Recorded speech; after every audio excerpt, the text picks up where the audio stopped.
మాజీ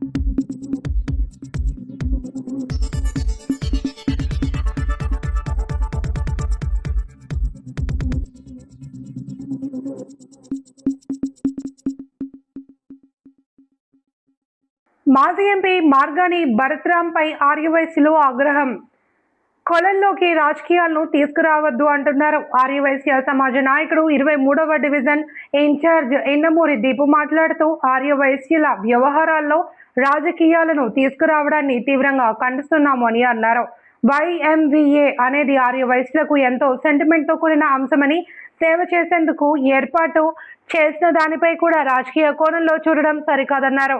ఈ అంశంపై తాము గ్రూప్లో పోస్ట్ చేయగా కొంతమంది తమ వద్దకు వచ్చారని, అధికారులను సంప్రదించి విషయం తెలుసుకోవాలి అని తాను ఫోన్ చేశానని మార్గాని భరత్రాం చెబుతున్నారని దీపు అన్నారు.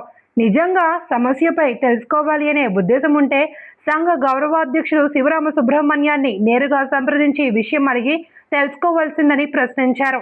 రాజమహేంద్రవరంలోనే పుట్టి పెరిగిన వ్యక్తిగా ఆర్యవైశ్య హాస్టల్కు ఉన్న సుమారు 75 ఏళ్ల చరిత్ర గురించి కనీస అవగాహన లేకుండా వ్యవహరించడం ఏమిటి అని ప్రశ్నించారు.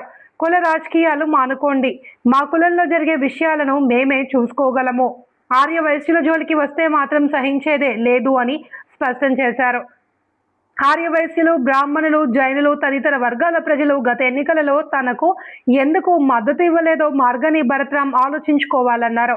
2024 ఎన్నికల్లో కూడా ఆయా వర్గాల ప్రజలు తనకు ఓట్లు వేయలేదని, ప్రజలకు ఆయన వ్యవహార శైలి ఏమిటో తెలుసని వ్యాఖ్యానించారు. ఆర్యవైశ్యుల పట్ల తనకి ఎంతో గౌరవం ఉందని చెప్పే వ్యక్తి ఆర్యవైశ్య సమాజానికి సంబంధించిన విషయంలో ఇలా వ్యవహరించడం ఏమిటి అని దీపు ప్రశ్నించారు. జగన్మోహన్ రెడ్డి హయాంలో మార్గాని భరత్రాంకు ఎంపీగా అవకాశం వచ్చినప్పటికీ 21, 22, 23, 24 వార్డుల్లో ప్రజల మద్దతు లభించలేదని, ఎమ్మెల్యేగా పోటీ చేసిన 2024 సమయంలో కూడా అదే పరిస్థితి ఎదురైందని అన్నారు.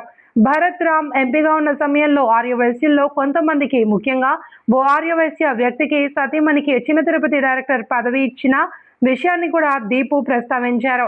ఆర్యవైశ్య సమాజానికి చెందిన ఆస్తులు, సంస్థలు, సేవా కార్యక్రమాల విషయంలో రాజకీయ జోక్యాన్ని ఎట్టి పరిస్థితుల్లోనూ సహించబోము అని, సమాజ ప్రయోజనాల కోసం అందరూ ఐక్యంగా ఉంటామని నాయకులు స్పష్టం చేశారు. అందరికీ నమస్కారం.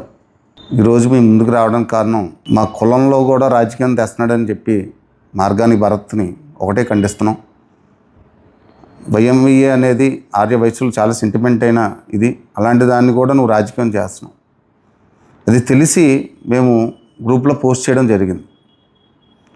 కానీ నువ్వు నాకు దగ్గర కొంతమంది వ్యక్తులు వచ్చారు, నేను అది అధికారులు ఏంటో చూడమని ఫోన్ చేశానని చెప్తున్నావు. కానీ అదంతా అవాస్తవం. నువ్వు నిజంగా ఇదై ఉంటే నువ్వు శివరామ సుబ్రహ్మణ్యం గారికి కాల్ చేసి, ఏంటి మీ దాంట్లో, ఆయన కూడా మీ వైసీపీలోనే ఉన్నారు, ఏంటి మీ దాంట్లో ఇలా జరుగుతుందని ఆయన్ని ఫోన్ చేసి నువ్వు ఎందుకు అడగలేదు? కనీసం నీకు ఏమీ తెలీదా? YMVA గురించి నీకు తెలీదా? అక్కడే పుట్టి పెరిగావు నువ్వు.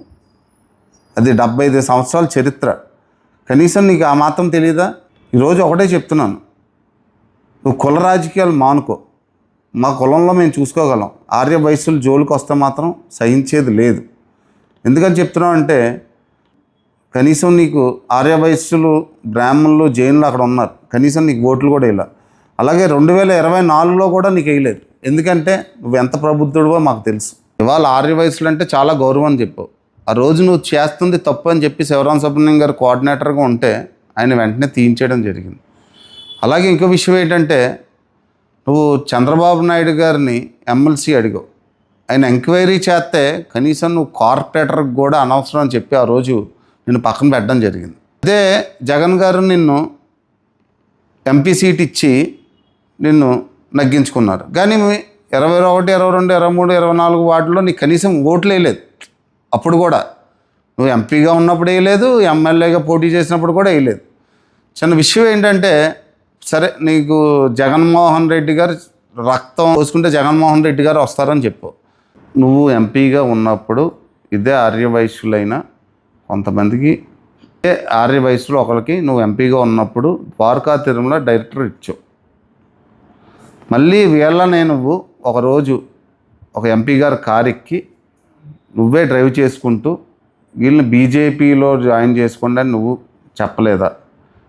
చెప్తున్నాను, ఆర్య వైశ్యులు జోలికి వస్తే ఎంత దూరమైనా వెళ్తాం, ఎక్కడికైనా వెళ్తాం, సహించేది లేదని మీకు ఇదే మాట చెప్తున్నాను.